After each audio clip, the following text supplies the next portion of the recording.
किन्नर चुड़ैल। गोरखपुर नाम का एक गांव हुआ करता था। उस गांव में ज्यादा लोग नहीं रहते थे। उस गांव में एक गर्भवती विधवा औरत रहती थी। उस औरत का नाम कमला था। कमला अपने घर में अकेली रहती थी। उसके पति की सारी जायदाद उसके नाम हो गई थी, पर सभी गांव वाले उस औरत को मनहूस औरत समझा करते थे और सभी उससे नफरत किया करते थे। एक बार कमला राशन की दुकान पर खाने का सामान खरीदने जाती है। भैया जी, जरा 1 किलो दाल चावल देना। अरे हाय हाय हाय हाय हाय हाय! अरे मनहूस औरत, मेरी दुकान में अपशुगन करवाने आ गई क्या? हैं? चल जा यहाँ से। मैं कुछ नहीं देने वाला हूँ तुझे। भाग भाग यहाँ से, चल जा, निकल। भैया जी, ऐसा मत कहिए। मैं गर्भवती हूँ, मुझे खाने की बहुत जरूरत है। मुझे खाना दे दीजिए। दुकानदार कमला को वहां से धक्के मारकर भगा देता है। तभी कमला रोते रोते उस गांव के किन्नरों के इलाके में आ जाती है। गांव वाले किन्नरों को उसी इलाके में रखा करते थे, क्योंकि वो लोग किन्नरों को पसंद नहीं करते थे और उनके इलाके में रहने से मना करते थे। तो किन्नरों ने उसी गांव में अपना एक इलाका बना लिया था। जब किन्नर लोग देखते हैं कि एक गर्भवती महिला रोते रोते उनके इलाके में आ गई है, तो सारे किन्नर कमला के पास जाकर उसका हाल पूछने लगते हैं। क्या हुआ बहन, तुम्हारी गर्भवती अवस्था में इतनी बुरी हालत कैसे है? तुम रो क्यों रही हो? तुम डरो मत, हम तुम्हें कोई नुकसान नहीं पहुंचाएंगे। तुम शांत होकर सब बताओ कि हुआ क्या है। मैं कमला हूँ। मैं गांव के दूसरे इलाके से आई हूँ। 2 महीने पहले ही मेरे पति की मौत हुई है। मुझे गांव के लोग मनहूस मानते हैं, क्योंकि मैं विधवा हूँ और गर्भवती भी। वहाँ के लोग मुझे खाने के लिए कुछ बेचने के लिए भी तैयार नहीं, जिससे मेरा गुजारा नहीं हो रहा था। कोई बात नहीं कमला, हम तुम्हारा ख्याल रखेंगे। किन्नर लोग कमला को एक खाली घर में रहने के लिए जगह दे देते हैं और उसकी देखभाल भी करते हैं। कुछ ही महीने बाद कमला अपने बच्चे को जन्म देती है, पर अफसोस, कमला बच्चे को जन्म देते ही अपनी जान गंवा देती है। जब सब किन्नर बच्चे को देखते हैं तो बहुत खुश हो जाते हैं, क्योंकि वो बच्चा भी किन्नर ही था।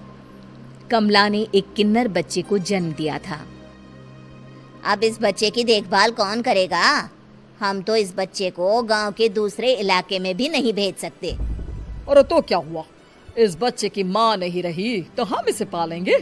अब ये हमारे इलाके में रहेगा, हमारे साथ रहेगा। फिर वो किन्नर उस किन्नर बच्चे को गोद ले लेते हैं, उसका नामकरण कराते हैं। उस किन्नर बच्चे का नाम शक्ति रखा जाता है। देखते ही देखते शक्ति बड़ी होने लगती है।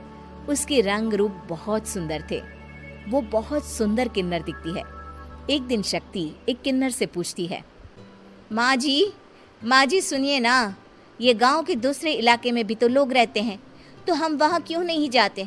हम उनसे अलग क्यों रहते हैं? शक्ति, क्योंकि वो लोग हमारे जैसे नहीं, वो लोग हमें पसंद नहीं करते, इसीलिए हम उनसे अलग रहते हैं।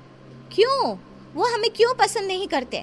मुझे एक बार उस इलाके में जाना है। मैं एक बार वहाँ जाकर घूम कर आऊं।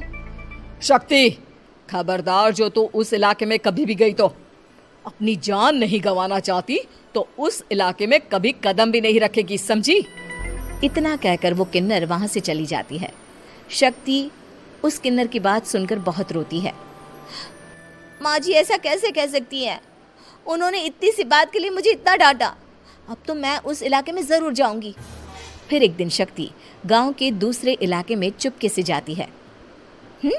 ये लोग तो हमारे जैसे ही इंसान हैं, तो ये हमसे नफरत क्यों करते हैं? जब शक्ति उस इलाके में पहुंचती है तो गांव के सारे आदमी उसके रूप से मोहित हो जाते हैं। वो लोग ये अंदाजा नहीं लगा पाते कि वो किन्नर है। शक्ति की सुंदरता देखकर सारे गांव वाले उसकी तारीफ करने लगते हैं।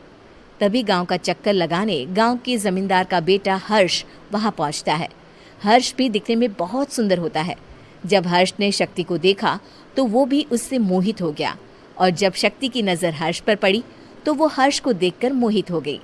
आपको पहले कभी इस गांव में देखा नहीं। इस गांव में आप नए हैं क्या? जी नहीं, वो मैं बस। तभी शक्ति बोलते बोलते रुक जाती है और मन में सोचने लगती है, अगर मैंने इनको बता दिया कि मैं दूसरे इलाके से आई हूँ तो वो समझ जाएंगे कि मैं किन्नर हूँ, इसलिए मुझे इनसे झूठ ही बोलना पड़ेगा। शक्ति हर्ष को कहती है, जी हाँ, मैं इस गांव में नई आई हूँ, यहाँ अकेली रहती हूँ। वैसे आप कौन है? आप भी इसी गांव में रहते हैं? जी हाँ, मैं इस गांव के जमींदार का बेटा हूँ। आपको किसी भी चीज की जरूरत पड़े तो आप मुझे बता देना, मुझे अच्छा लगेगा। ऐसे ही शक्ति और हर्ष एक दूसरे से रोज मिलने लगते। वो दोनों अपने प्यार का इजहार करने एक दूसरे से मिलने जाते हैं। तभी शक्ति का पीछा करते करते एक किन्नर वहां आ जाती है। शक्ति, शक्ति, मैं तुमसे बहुत प्यार करता हूँ। मैं तुमसे शादी करना चाहता हूँ। क्या तुम मुझसे शादी करोगी? हाँ हर्ष, मैं तुमसे शादी करूंगी, पर मैं तुमको अपने बारे में एक सच्चाई बताना चाहती हूँ जो मैंने तुमसे छुपा कर रखी है। तभी उनके बीच में ही वो किन्नर आ जाती है। शक्ति, तेरी हिम्मत कैसे हुई ऐसा करने की? वो किन्नर शक्ति को खींचकर गांव के जमींदार के पास ले जाती है। हर्ष भी वहां शक्ति को बचाने के लिए पहुंच जाता है। जमींदार शक्ति और हर्ष के प्यार के बारे में सुनकर गुस्से में आ जाता है और शक्ति को गांव के बाहर निकालने की सजा देता है। शक्ति ये बात सहन नहीं कर पाती और कुएं में कूदकर अपनी जान दे देती है। जमींदार हर्ष की शादी गांव की एक लड़की से करवा देता है, पर हर्ष इस शादी से खुश नहीं होता। शक्ति अपना बदला लेने के लिए मरने के बाद किन्नर चुड़ैल बन जाती है। अब मैं इन गांव वालों को नहीं छोड़ूंगी, अब इनसे मैं अपने प्यार का बदला लूंगी। किन्नर चुड़ैल गांव वालों को परेशान करना शुरू कर देती है। एक बार वो रात को गांव के खेतों में पहुंच जाती है और वहां आग लगा देती है। सारी फसल जल के राख हो जाती है। जब एक आदमी रात को उठकर देखता है कि खेत में आग लग गई है तो वो वहां पहुंच जाता है। वो देखता है कि खेतों के बीचों बीच एक किन्नर चुड़ैल खड़ी है और वहां खड़े होकर ताली बजा रही है। गांव वाला किन्नर चुड़ैल को देखकर बेहोश हो जाता है। जब सुबह उस आदमी को होश आता है तो वो सीधा जमींदार के पास जाता है। अरे जमींदार साहब, अरे वो किन्नर चुड़ैल ने मेरी सारी फसल जला दी। अब मैं क्या करूंगा? क्या होगा मेरा? जमींदार चुड़ैल किन्नर का नाम सुनते ही सब कुछ समझ जाता है। अब वो बहुत डर जाता है। उसी रात को जब जमींदार डर के मारे अपने कमरे में सो नहीं पाता, तभी वहां अचानक से किन्नर चुड़ैल आ जाती है। किन्नर चुड़ैल जोर जोर से जमींदार के आगे खड़ी होकर हंसने लगती है और ताली बजाने लगती है। जमींदार उस डरावनी किन्नर चुड़ैल को देखकर बहुत डर जाता है। तूने मेरे साथ बहुत बुरा किया, अब मैं तुझे जान से मार दूंगी। नहीं नहीं नहीं नहीं नहीं, मुझे माफ कर दो, मुझे मत मारो। मैं कभी ऐसा दोबारा नहीं करूंगा। अब तुम जो बोलोगी वही मैं करूंगा।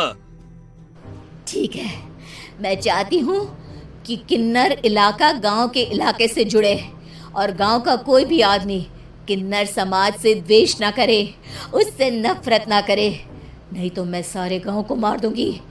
और तुम गांव में एक नया कानून बनाओ कि अगर किसी ने भी किन्नर समाज को हानि पहुंचाने की कोशिश भी करी या इनसे भेदभाव करने की भी कोशिश करी तो उनको कड़ी से कड़ी सजा मिलेगी। हाँ हाँ हाँ हाँ, मैं ऐसा ही करूंगा। तुम जो बोलोगी वो मैं करूंगा, पर मुझे जाने दो प्लीज। तब वो किन्नर चुड़ैल वहां से चली जाती है। गांव का जमींदार किन्नर चुड़ैल का कहा मानते हुए दोनों इलाकों को एक कर देता है और नया कानून भी लागू कर देता है। तब से वहां किन्नर समाज और बाकी गांव वाले शांतिपूर्वक रहने लगते हैं।